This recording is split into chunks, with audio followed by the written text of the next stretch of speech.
Have you ever wondered what it's like to live in a country where chewing gum is illegal? No, this isn't some futuristic sci-fi movie plot. It's the reality in Singapore, one of the cleanest and most orderly countries in the world. But why would a nation ban something as simple as chewing gum? The story behind this unique law is fascinating, and it tells us a lot about Singapore's journey to becoming the modern metropolis it is today. So grab your snacks, just not gum, obviously. And let's dive into the sticky history of Singapore's famous chewing gum ban. It all started back in 1992. Before then, chewing gum was just as common in Singapore as it is anywhere else. But the country was facing a peculiar problem: vandalism. And chewing gum was the weapon of choice for mischief makers. People were sticking their used gum everywhere, on mailboxes, inside keyholes, on elevator buttons. It was a nuisance for sure. But the real tipping point came with the launch of Singapore's brand new multi-billion-dollar mass rapid transit system, or MRT, in 1987. This was a huge deal for the country, a symbol of its progress and efficiency. The government wanted to keep it pristine, but vandals had other ideas. They started sticking wads of chewing gum on the sensors of the MRT train doors. This might sound like a minor prank, but it caused major disruptions. The doors couldn't close properly, which meant the trains couldn't move. This led to serious delays across the entire system, affecting thousands of commuters. Imagine being stuck on a train, late for work, all because someone couldn't be bothered to find a trash can for their gum. The authorities were spending a fortune on cleaning costs, trying to scrape off the hardened gum from public spaces. It was a sticky, expensive mess. The man who finally decided enough was Lee Kuan Yew, Singapore's first prime minister.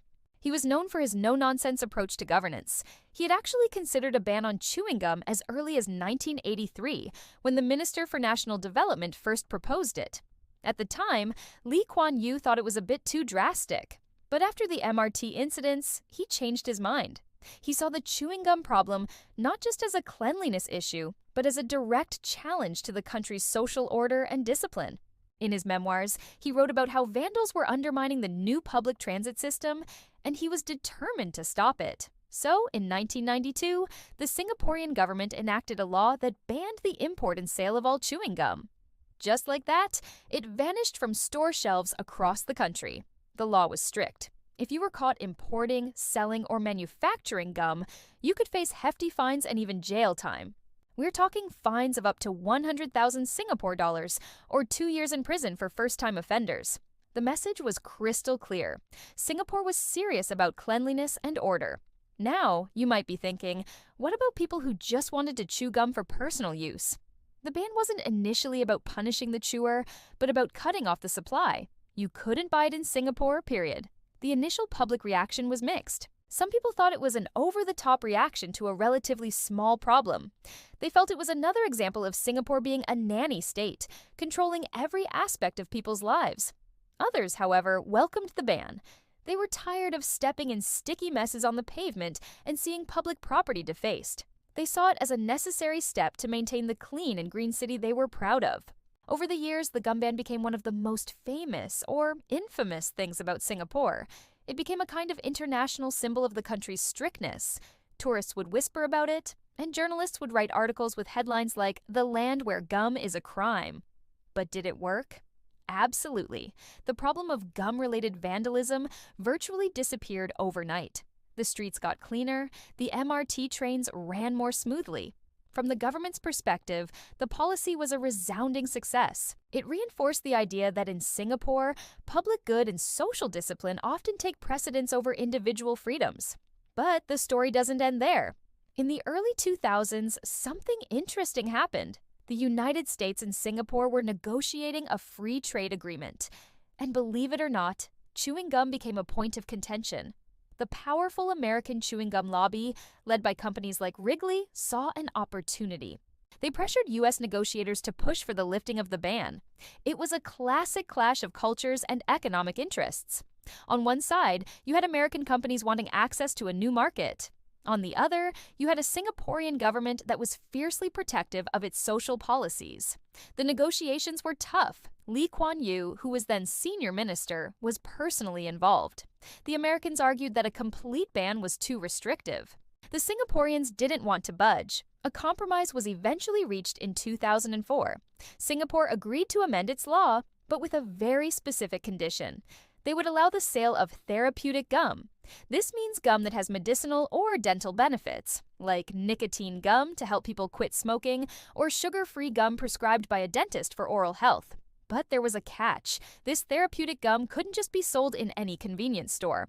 It could only be sold by pharmacists and dentists, who were required to take down the name and ID number of every single buyer. So, if you wanted to buy a pack of dental gum, you'd have to get it from a professional who would record your purchase. This compromise allowed the free trade agreement to move forward while still keeping a tight grip on the recreational chewing of gum. It was a clever solution that upheld the spirit of the original ban while making a small concession for trade and health reasons. So, what's the situation today? The ban is still very much in effect. You cannot find regular chewing gum for sale anywhere in Singapore. You can't import it for the purpose of selling it. What about bringing it in for personal use? The rules are a bit of a gray area. Officially, bringing in small amounts for your own consumption isn't illegal, but it's generally discouraged. You won't find customs officers searching every tourist's bag for a pack of gum. But if you're caught littering with it, you'll face a stiff fine, just like you would for any other type of litter. The legacy of the gum ban is profound. It's more than just a law about cleanliness. It's a window into the Singaporean psyche.